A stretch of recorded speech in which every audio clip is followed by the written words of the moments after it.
Hi folks, Dave, the Honest Audiophile. This is the Shanling UA1 Plus, and these are my Honest Audiophile impressions. I want to thank Shanling for providing the UA1 Plus for review. To greatly appreciate it. Shanling, you rock. Alright, so the Shanling UA1 Plus, this will set you back $50 from your bank account. It is a USB-C DAC amp dongle. Comes in this white box. Says Shanling UA1 Plus.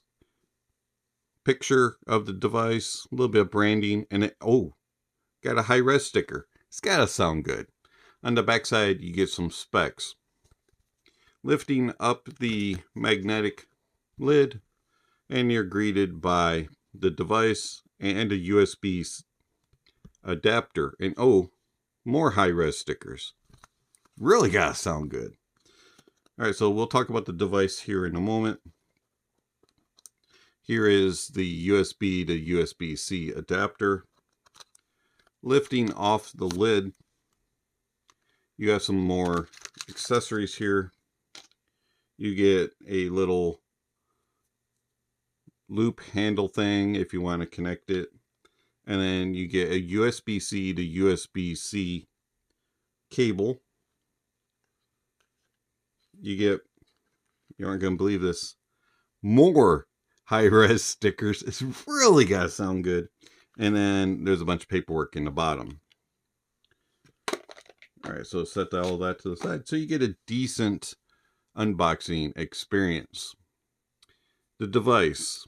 So you have the UA1 Plus, a little bit of branding here on the top, along with that high-res sticker. And then this is where you would connect your loop if you want to connect it that way. There's a little RGB LED light and then a mode switch.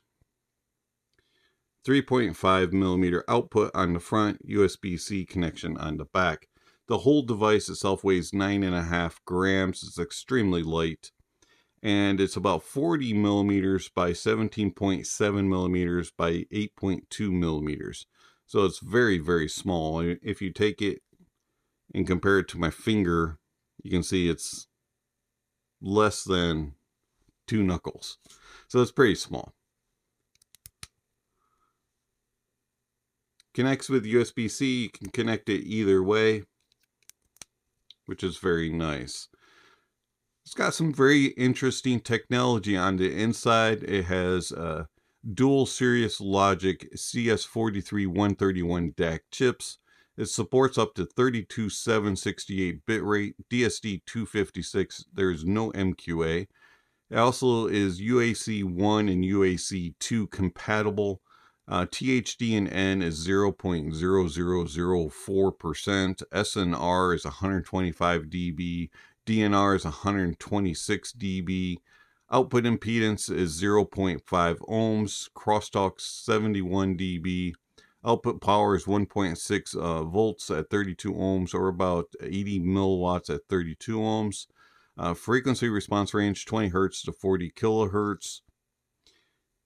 It is a little device that packs a lot of interesting technology for sure.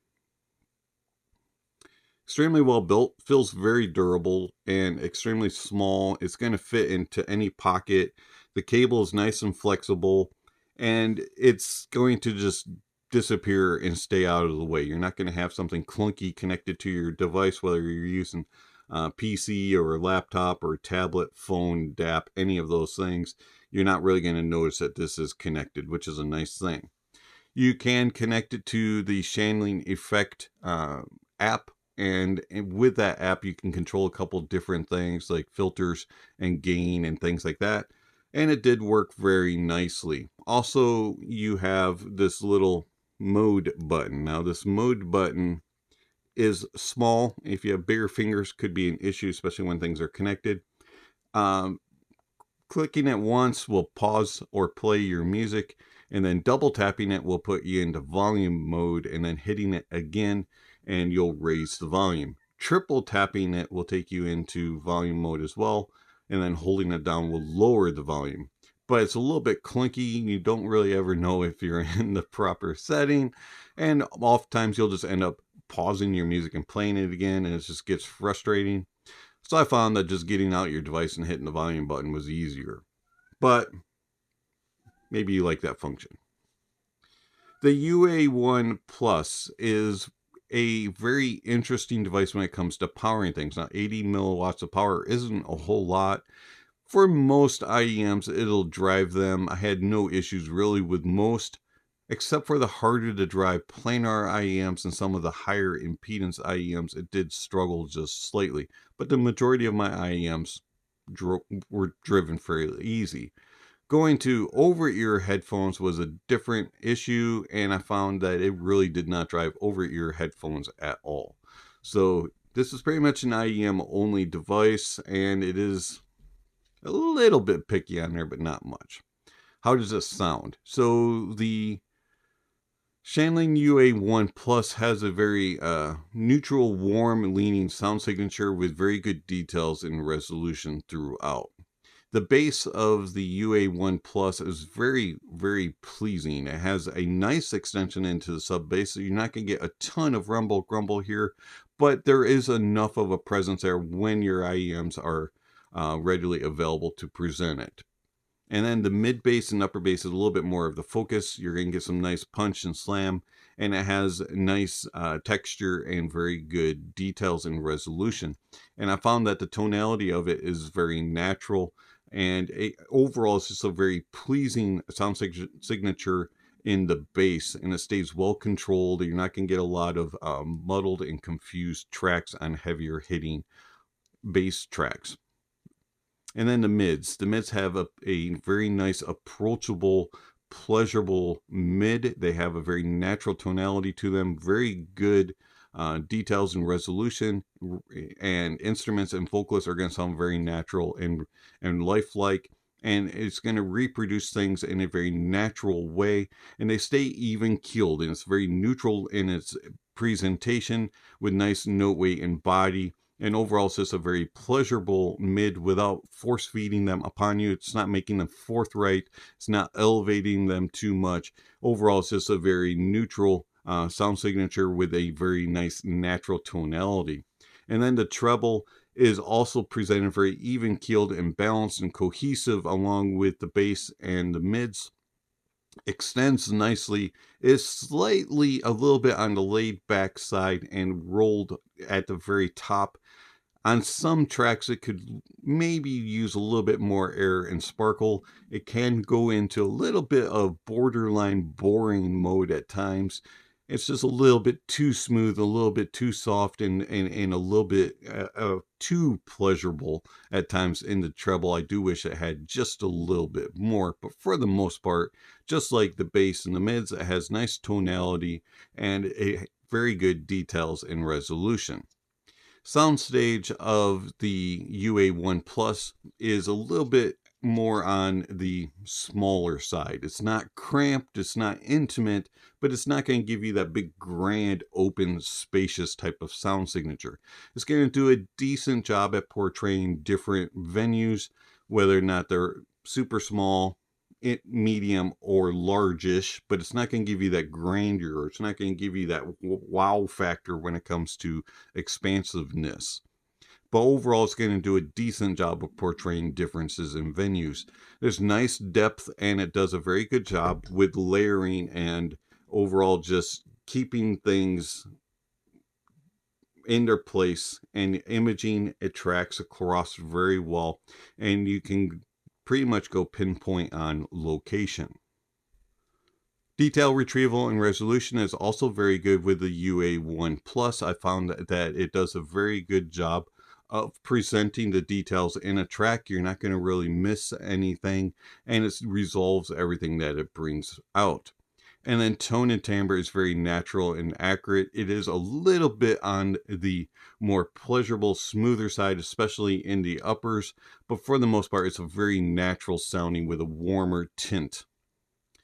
So how does the UA1 Plus compare to the Periodic Audio Rhodium, another $50 DAC amp dongle? The Periodic Audio Rhodium is going to have a little bit more airy, a little bit more brighter upper mids. It's not going to be quite as laid back and smoother sounding up top, but The Periodic Audio Rhodium isn't quite as detailed and resolving as the UA1 Plus. I do find that the UA1 Plus is a little bit better in that regard. Also, the Periodic Audio Rhodium is going to have a little bit more open, a little bit more airy a soundstage. And then you have the 7Hz 71. Now the 71 is a little bit smoother and a little bit warmer of a sound than the UA1 Plus. And also the 71 is not quite as detailed and resolving as the UA1 Plus. The 71 is going to sound a little bit more intimate and a little bit more close in its staging as well. So the Shanling UA1 Plus. Yeah, I like this. I like this dongle a lot, especially for $50. I find it to be a very, very good value. Has a very approachable, pleasurable listen, and I find that it does a very good job with details and resolution, tone, and timbre.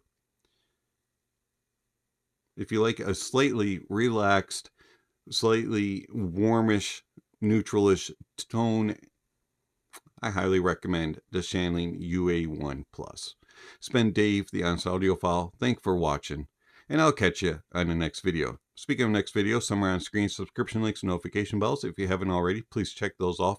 Don't forget to give a thumbs up or a thumbs down to the video, and to check out all the links down below. There's all kinds of information on there regarding how you can contact the channel, follow channel, support channel. Speaking of supporting the channel, there's several different ways that you can do that: through one-time gifts with PayPal and Venmo, or through monthly subscriptions through Patreon and YouTube memberships. I do want to thank all my supporters through YouTube memberships and Patreon. Thank you very much for all that you give to the channel. It's much appreciated, and I know it's not easy to give from your personal funds to a channel to help it to grow and to continue, but thank you very much for all that you do give. Speaking of all that is given to a channel, it does go back into the channel to help support the channel and to provide more videos. If you're interested in supporting channels, please check out the links down below. Also, if you do support the channel through YouTube memberships or Patreon, you can get access to my private Discord server and various other benefits. And lastly, don't forget to check out all the other links. There's gear recommendations, tier recommendations, and all kinds of other things. So check out the links down below. And then don't forget to enjoy the music, and that honesty is the best policy.